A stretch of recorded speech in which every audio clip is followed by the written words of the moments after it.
Mucho se habla de la disyuntiva que se nos presenta constantemente entre el bien y el mal.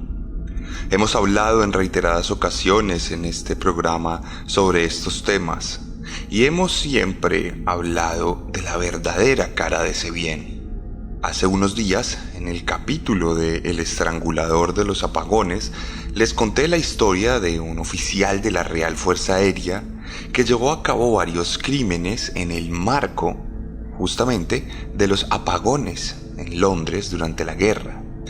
Les conté cómo las autoridades británicas buscaron incansablemente a este asesino, cómo acotaron a la guerra sus propios crímenes y cómo trataron de justificar su culpabilidad para desligarse de ella como sociedad.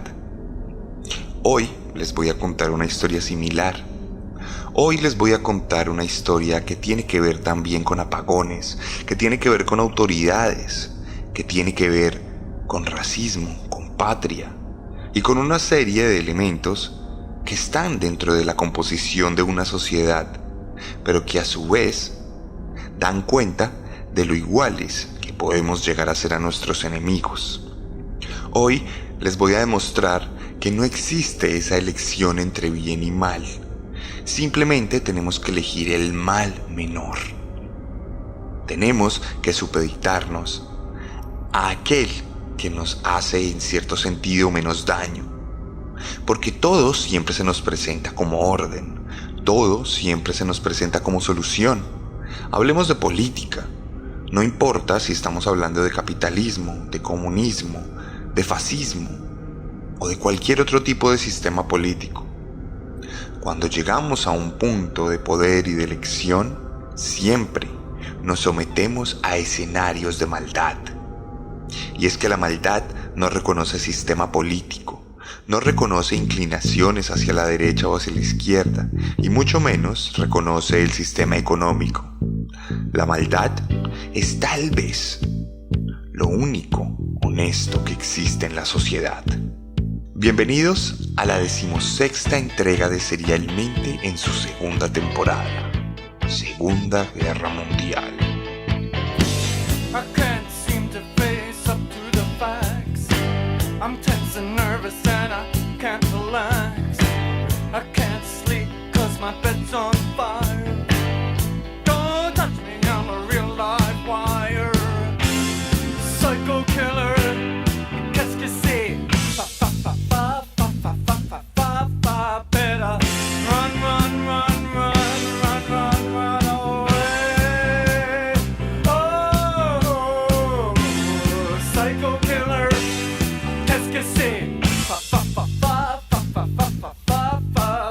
Como bien pudieron intuirlo en la introducción, hoy nos vamos a remitir a una historia que ya les he contado, pero esta vez desde el otro bando. Hoy volvemos a las filas alemanas y volvemos esta vez al sector social. Vamos a volver a las calles de Berlín durante la guerra, así como fuimos a las calles de Londres durante la guerra. Hoy les voy a contar la historia de Paul Ogershaw, el asesino de la S-Band.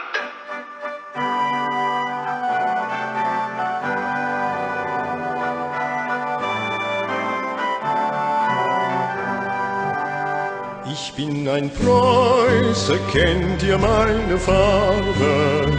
Die Fahne schmiegt mir weiß und schwarz voran, dass für die Freiheit meine Väter starben. Das deuten mehr durch meine Farben an. Nie werd ich bang verzagen, wie jeder will ich's feiern. Sei's trüber Tag, sei's heiter Sonnenschein. Ich bin ein Preuße, will ein Preuße sein. Sei's trüber Tag, sei's heiter Sonnenschein. Ich bin ein Preuße, will ein Preuße sein. Paul Ogershaw nació el 29 de septiembre de 1912 en la aldea de Mundhauen, en el este de Prusia, en el que por aquel entonces era el Imperio Germano. Sin embargo, hoy en día, aquella aldea, llamada Montowo, queda en Polonia, pues aquella tierra, como bien sabemos, fue perdida por los alemanes después de la Primera y más adelante la Segunda Guerra Mundial. Paul, en realidad, fue el hijo ilegítimo de Marie Saga, una aldeana que trabajaba en las labores del campo como jornalera en varias fincas. El padre de Marie Saga, al ver que su hija había tenido un hijo no deseado, llenó su certificado de nacimiento con una serie de X, los cuales terminaron por darle el nombre de Paul Saga. Sin embargo, en 1924, cuando tenía 12 años, el pequeño Paul fue adoptado por Johan Åkesson, un granjero de Haveland. Eventualmente, Paul tomaría el apellido de su padre adoptivo y desde entonces recibiría el nombre por el cual lo conocemos hoy en día, Paul Åkesson. Desde este punto de su vida, Åkesson se fue a vivir al pueblo de Nauen, el cual quedaba cerca de Berlín, la capital del imperio.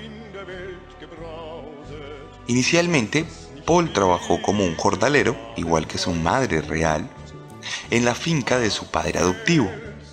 Sin embargo, días después conseguiría trabajo en la fundición del pueblo y se dedicaría a trabajos varios y a oficios que no requerían ningún tipo de estudio.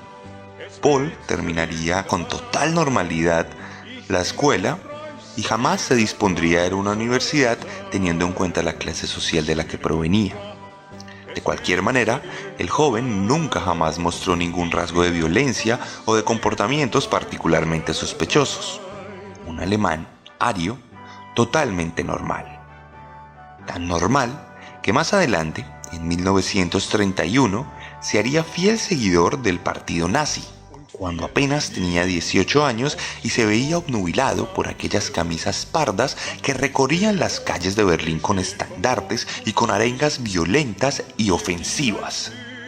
De hecho, Åkesson se haría parte también del grupo paramilitar de las Sturmabteilung, las SA, la famosa fuerza armada que Hitler tenía para llevar a cabo sus cometidos políticos en Alemania, los responsables de los mitines, los responsables de los disturbios y los responsables de llevar a cabo todo tipo de desorden para desestabilizar el gobierno de por aquel entonces y propiciar su propio ascenso al poder. De hecho, este ascenso al poder llegaría en 1933. Y Åkesson haría parte de esas marchas gigantescas que clamaron la victoria y el ascenso a la Cancillería por parte de Hitler. Incluso, Åkesson llegaría a ser ascendido a Scharführer, lo cual quiere decir que era el líder de uno de los pelotones de la CSA. Sin embargo, las CSA serían acabadas por el propio Hitler, quien veía en ellas un grupo tan poderoso y tan fuerte que posiblemente sería capaz de quitarle su propio poder. Entonces, en lo que se conoció como la Noche de los Cuchillos Largos, varios líderes de la CSA fueron encarcelados y otros tantos fueron asesinados. El grupo fue desmantelado y varios de los jóvenes terminaron en la SS, mientras que otros tantos fueron a la Wehrmacht. Sin embargo, Åkesson no fue a ninguno de estos dos lados y en 1934, con 19 años, decidió que su camino en los partidos y en la política y en toda esta cuestión militar pasaría a un segundo plano y buscaría una vida civil mucho más tranquila. Entonces, desde ese punto de su vida, sería contratado por la Reichsbahn, la empresa de rieles y de ferrocarriles alemana. Aquí conseguiría un trabajo como técnico en mantenimiento de todas las vías del tren en la ciudad de Berlín. En esa ciudad de Berlín había una línea bastante importante, la S-Bahn, la línea express del transporte urbano de Berlín, que aún hoy en día sigue vigente y que sigue prestando sus servicios en el metro de la capital germana, tal como ocurre en todas las capitales decentes del mundo. Aquí mismo, Åkesson también ascendería de la misma manera en que lo hizo en la CSA y se volvió el asistente de uno de los despachadores de la Reichsbahn. Su trabajo pasó de ser un simple acomodador de rieles a ser la persona que decidía de qué manera los trenes cruzaban las vías y cambiaban de dirección a través de la activación de unas palancas. Esto naturalmente requería cierta perspicacia y cierta pericia a la hora de determinar las rutas y de coordinar los trenes para que no se chocaran de ninguna manera. En este punto de su vida y por cuenta del trabajo ocuparía los suburbios del este de Berlín. Curiosamente, allí mismo cometería la mayoría de sus asesinatos.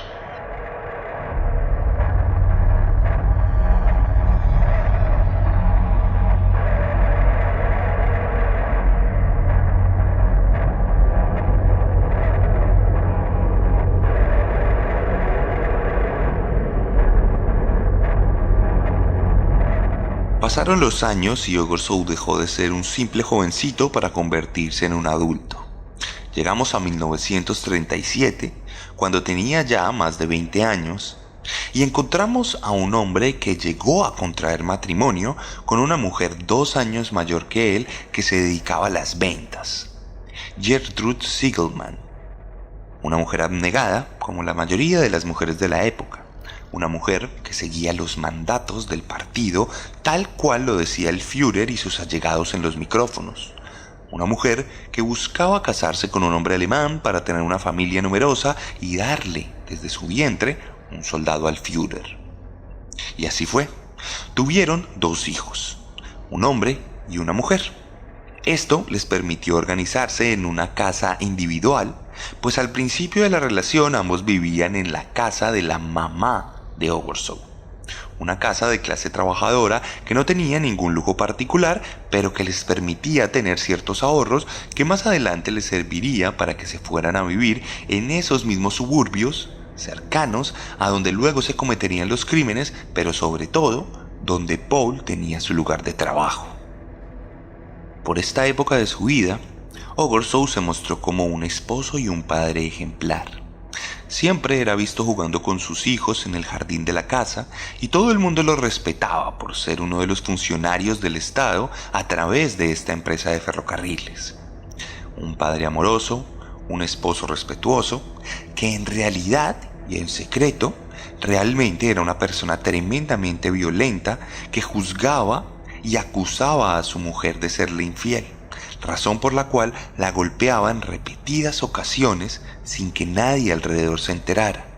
O tal vez muchos se enteraban, pero por aquel entonces era perfectamente normal golpear a las mujeres, algo que afortunadamente hoy es visto con total repudio, pues solo las bestias golpean a sus parejas. De cualquier manera, Ogorsov viajaba a su trabajo en el mismo tren donde ocupaba su cargo, o a veces se iba caminando o en bicicleta, lo cual quiere decir que tenía bastante cerca su lugar de trabajo de su casa, lo cual le daba tiempo libre, tiempo de sobra para llevar a cabo sus futuras fechorías. Porque en 1939, cuando la Segunda Guerra Mundial se desataría y se llevaría a los jóvenes hombres de la Alemania nazi, Ogorsov aprovecharía toda la libertad que le daría el conflicto para darle rienda suelta a sus propios demonios.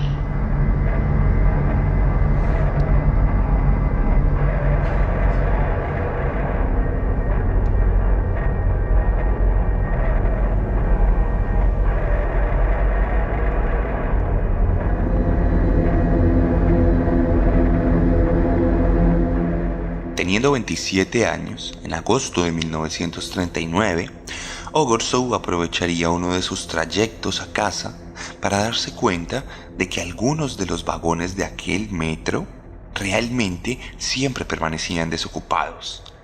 No había ningún tipo de control por parte de las autoridades y debido a la guerra, pero sobre todo a los bombardeos de los aliados sobre la ciudad, eran muy pocas personas las que se aventuraban a salir a la calle y muchas menos las que utilizaban el tren.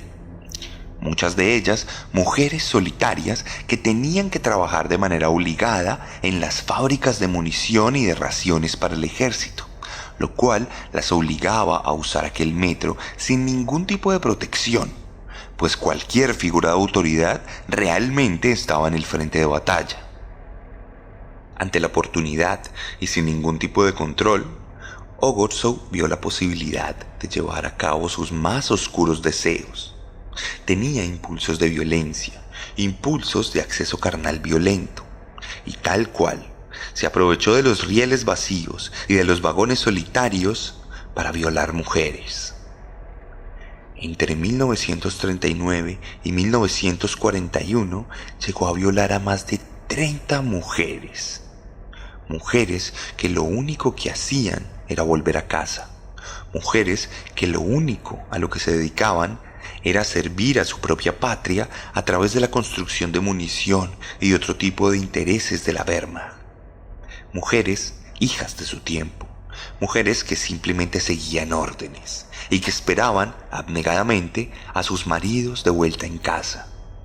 Muchas de ellas serían solteras para siempre, otras serían viudas por el resto de sus días, pero todas compartían en común el trauma de ser víctimas de un pervertido que aprovechó la soledad y su cobardía misma para convertirse en uno de los peores violadores en la historia de la Alemania contemporánea, uno de los peores criminales del pueblo germánico.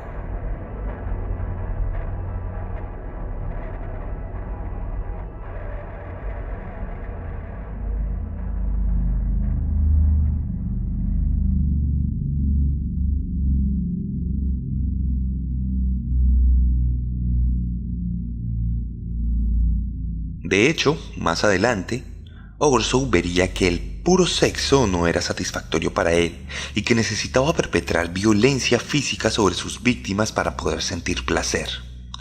Entonces comenzó a golpearlas mientras las violaba. Utilizaba el camino interminable de la S-Bahn para atacar las caras y los cuerpos de sus víctimas, primero con sus manos y más adelante con una barra metálica que utilizaba para deformar el cráneo de las mujeres. Al ver tanta sangre brotar y al ver sus caras tumefactas, la curiosidad salió de su vientre y se preguntó a sí mismo cómo sería matar a una de estas personas. Entre 1939 y 1940, Ogorzow atacó a varias mujeres intentando asesinarlas. Las apuñaló en el estómago, las asfixió y las golpeó en la cara hasta dejarlas inconscientes, con tan buena suerte para ellas que en ninguno de estos casos alguna perdió la vida. Sin embargo, en este camino se estableció un modus operandi que más adelante serviría para capturar al hombre. Un hombre que de manera persistente llegaba a donde las mujeres solitarias en un vagón, se presentaba como uno de los trabajadores del ferrocarril y se aproximaba a atacar cuando ellas bajaban la guardia. Sin embargo, no sería hasta octubre de 1940 cuando el violador y criminal se convertiría en asesino.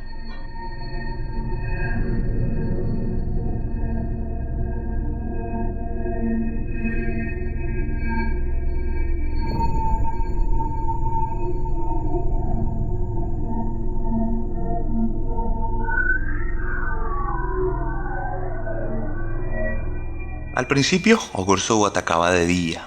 Sin embargo, en un par de ocasiones, algunos hombres escucharon los gritos de las mujeres y se apresuraron a atacar al hombre, llegando incluso a dejarlo semi-inconsciente. Algo que no le impedía escapar, pues era una persona que se escabullía con facilidad. Es por esto que Ogorzow se aprovechó de la oscuridad de la noche, pues tal como les conté en el capítulo del destripador de los apagones, en este caso, nuestro protagonista se aprovechó de la oscuridad de los apagones nocturnos a los cuales era sometida Berlín para evitar los bombardeos de los aliados.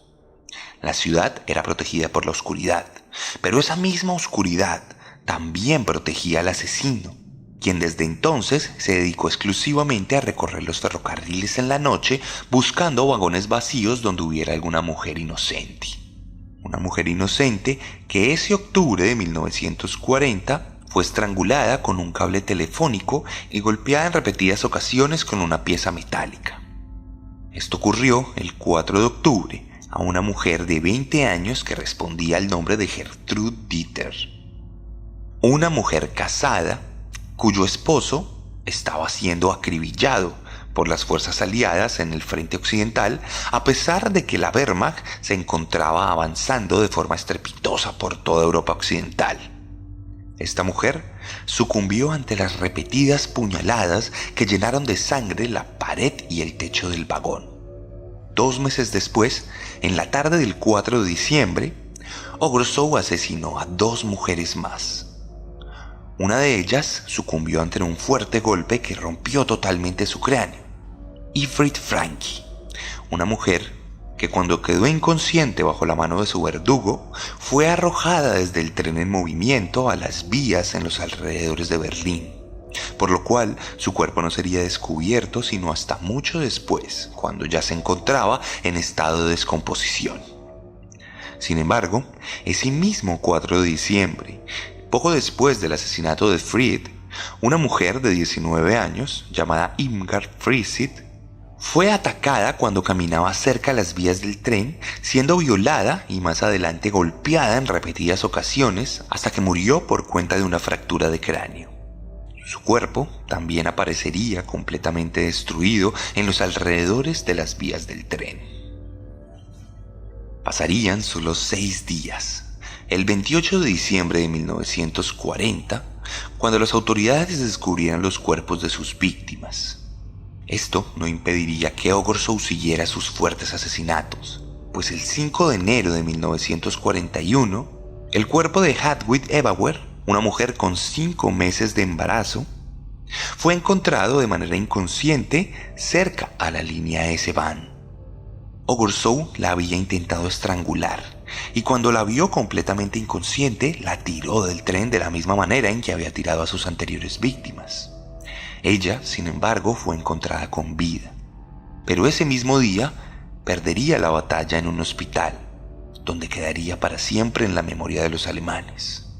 La vida de Ogorzow seguía, y el 11 de febrero de 1941 se cobraría a su 7ª víctima, Johanna Voigt, otra mujer embarazada que además tenía 3 hijos con un oficial alemán que se encontraba prestando sus servicios en la Wehrmacht. Así como su anterior víctima, Voigt también murió como resultado de una fuerte golpiza que se llevó su vida en el hospital. Sin embargo, esto marcaría el inicio del fin de Paul Ogorzow.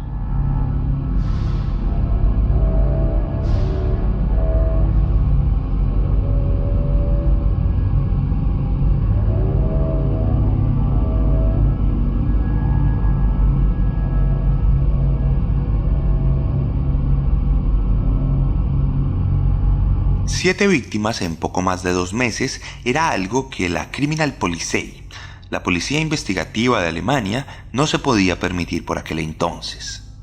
Recordemos que los nazis tenían un fuerte discurso de orden y de seguridad, tal como lo tienen todos los partidos políticos de derecha. Sin embargo, en este caso, la seguridad y el orden estaban supeditados a los discursos raciales. Es decir, que en primera instancia, los investigadores siempre apuntaron a que el asesino probablemente era un judío o uno de los trabajadores polacos que estaban en calidad de esclavitud alrededor de las vías del tren. Por supuesto, ninguna de estas investigaciones dejó algún tipo de resultado, por lo que fueron descartadas estas teorías, muy a pesar del mismísimo Führer, quien se interesó en el caso y pidió que se resolviera cuanto antes. De cualquier manera, las demoras en la solución corrieron por cuenta de los prejuicios de los nazis, quienes tenían total seguridad de que el asesino no podía ser un alemán ario. Luego, todos los alemanes arios habían sido descartados. Esto hasta que uno de los detectives en cabeza de la fuerza policial decidió dejar de lado las recomendaciones del Reich y siguió la intuición que tenía alrededor del caso. La intuición que le daba las siguientes pistas. 7 cuerpos habían sido encontrados en las inmediaciones de las vías del tren. Todos habían sido encontrados luego de una noche de apagones y de bombardeos infructuosos de los aliados. Todas las mujeres habían comprado su tiquete de tren. Luego, quiere decir esto que todas habían entrado en aquel tren antes de ser asesinadas. A esto se sumaron los relatos de todas las víctimas de violación, muchas mujeres que acudieron al lugar y afirmaron que en ese mismo espacio donde había sido encontrado el cadáver de alguna de las mujeres, ellas habían sido violadas en el tren. Todas dijeron que se les acercó un hombre vestido con el uniforme de los trabajadores de aquel tren, de la S-Bahn. Y todas aseguraron que el hombre respondía a una descripción física de un alemán ario, un rubio de alta estatura, que era perfecto para un catálogo de las SS de Adolf Hitler. De cualquier forma, podemos decir lo que queramos de los alemanes, pero algo que siempre los ha caracterizado es el orden. Por eso, cuando el SS Hauptsturmführer Wilhelm Lüdke, el jefe de la investigación y de la Criminal Polizei por aquel entonces, por eso cuando él decidió que esto no volvería a pasar, la policía alemana se volcó a todas las líneas del tren. Varios hombres encubiertos y mujeres vestidas de víctimas rodearon el lugar y se pasó una comunicación para que 8.000 agentes acompañaran a todas las mujeres y que ninguna mujer estuviera sola en las vías del tren en ningún momento. Incluso en este espacio de vida, el partido nazi mandó una orden a todos los funcionarios y miembros para que acompañaran a estas mujeres, y Ogorzow, ni corto ni perezoso, se ofreció como voluntario para acompañar a una de estas mujeres, quitándose de momento cualquier tipo de sospecha. Sin embargo, no había nuevas pistas para llevar a cabo la investigación. No salía ninguna información en los periódicos porque Joseph Goebbels, a través del Ministerio de Propaganda, prohibió que hubiera cualquier tipo de crimen en las portadas de los diarios. Nadie en Alemania podía saber que había algún tipo de criminalidad o de cometidos delictivos en las calles alemanas, porque esto, en teoría, bajaría la moral de los alemanes, bajaría la moral del pueblo, quien ya por miedo no saldría a trabajar, quien ya por miedo no saldría a apoyar al partido nazi. Toda una doctrina de comportamiento que también se aplicaría en las líneas de batalla, pues la propaganda, o la falta de propaganda y censura, fue uno de los métodos más conocidos por los nazis y más replicados por cualquier dictadura desde entonces. Esto, por supuesto, ocasionaría que Paul Ogorzow se echara para atrás y no quisiera cometer más crímenes, por lo menos en presencia de los policías.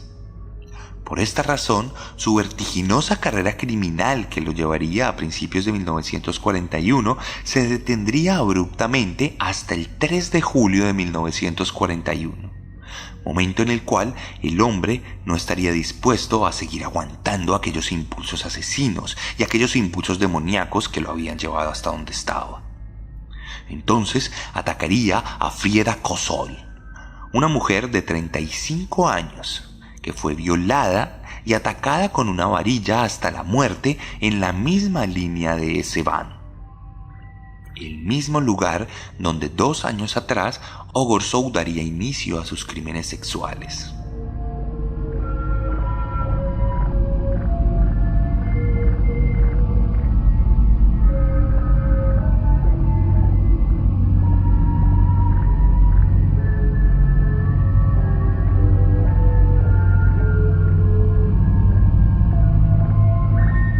Sin embargo, no sería sino hasta que el mismo Ogorzow hablara que los policías tendrían una pista verdadera sobre la identidad del asesino.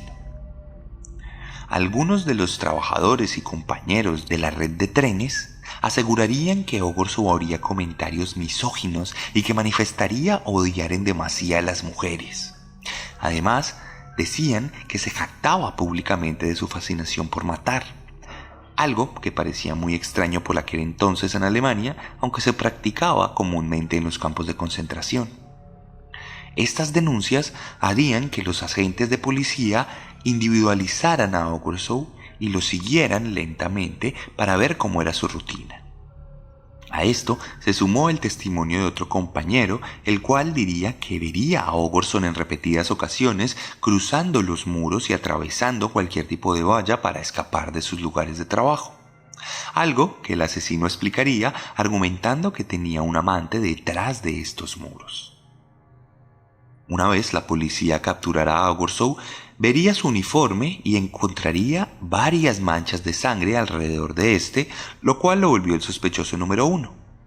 Sospechoso número 1 que sería arrestado el 12 de julio de 1941 y que terminaría obedeciendo a un interrogatorio propio de las SS. Un par de torturas, una serie de intimidaciones, un cuarto oscuro con una única luz que le nublaba la vista al propio Ogorzow, quien se vio intimidado ante las amenazas de los agentes y terminaría confesando todos los crímenes que cometió. Pero no solo los asesinatos, sino las más de 30 violaciones, los cuales fueron reconocidos por el hombre, quien explicó meticulosamente cada una de las cosas que le había ocurrido, llegando a culpar a su propio alcoholismo como el responsable de todos los hechos, yendo más allá, incluso diciendo que todo era culpa de un doctor judío que nunca pudo tratarle bien la gonorrea, lo cual ocasionó un fuerte deseo sexual en su cuerpo. Los judíos siendo parte del problema, como siempre en nuestros relatos por parte de esta segunda temporada. De cualquier manera, Ogorzow fue expulsado del partido nazi y luego fue llevado a juicio. En este punto, todas las mentiras de los nazis quedaron en descubierto. Nadie podía creer que un alemán ario fuera el responsable de tal brutalidad.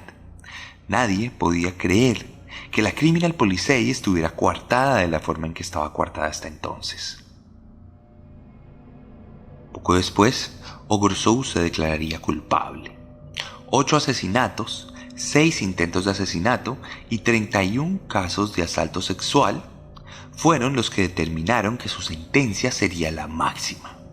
El 24 de julio fue condenado a muerte por la Corte Superior de Berlín, que junto a 8 testigos y a un jurado gigantesco determinaron que el hombre era un peligro para la sociedad, pero sobre todas las cosas, una vergüenza para las políticas de violencia criminal de la Alemania nazi. La misma Alemania nazi lo declaró un enemigo del pueblo. Y el 26 de julio de 1941, Paul Ogorzow fue ejecutado en la guillotina, tan solo 2 días después de su propia sentencia.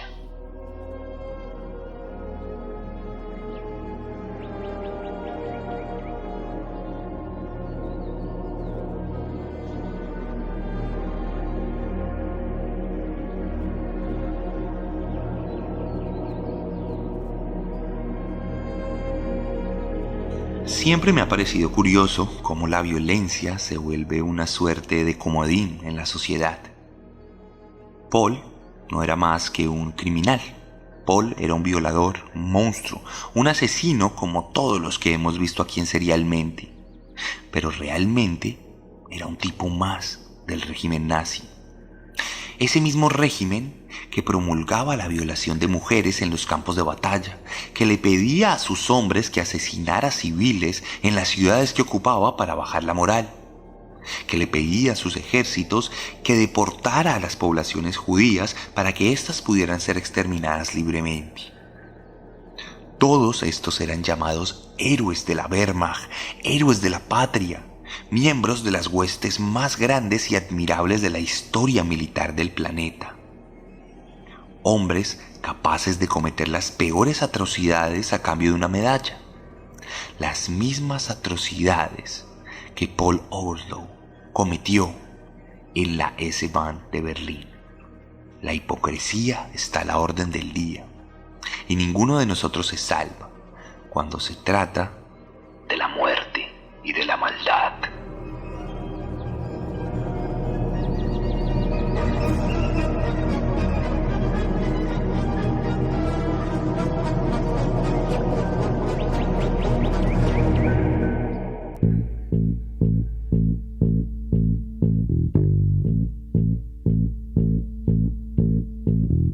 Y esta fue la 16ª entrega de Serialmente en Pilla Podcast. Si les gustó este capítulo, los invito a que lo compartan en sus redes sociales, a que se pasen por mi Instagram y comenten en la publicación qué les pareció, cuál fue su opinión del tema y por qué creen que deberíamos seguir haciendo estos capítulos.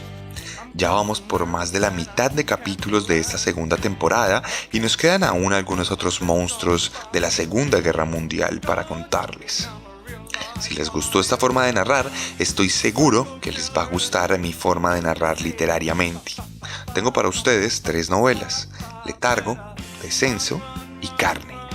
Letargo, justamente, está ambientada en la Segunda Guerra Mundial y las críticas que he recibido han sido impresionantemente positivas, así que espero que usted se anime a leer este libro, a pedírmelo si está en Colombia en mis redes sociales o a ir a cualquier librería en todo el país.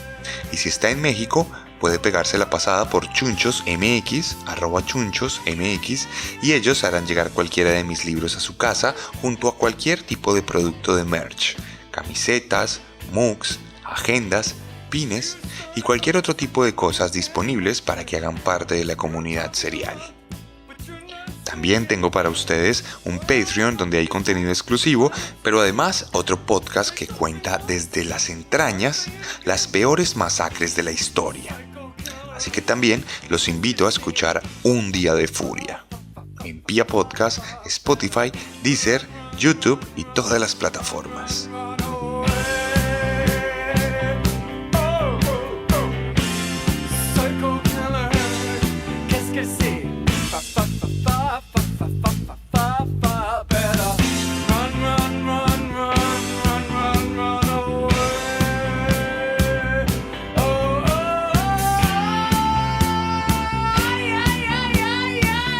Les habló Sebastián Camelo. Los espero la próxima semana con un nuevo monstruo, porque recuerden que siempre podemos ser peores.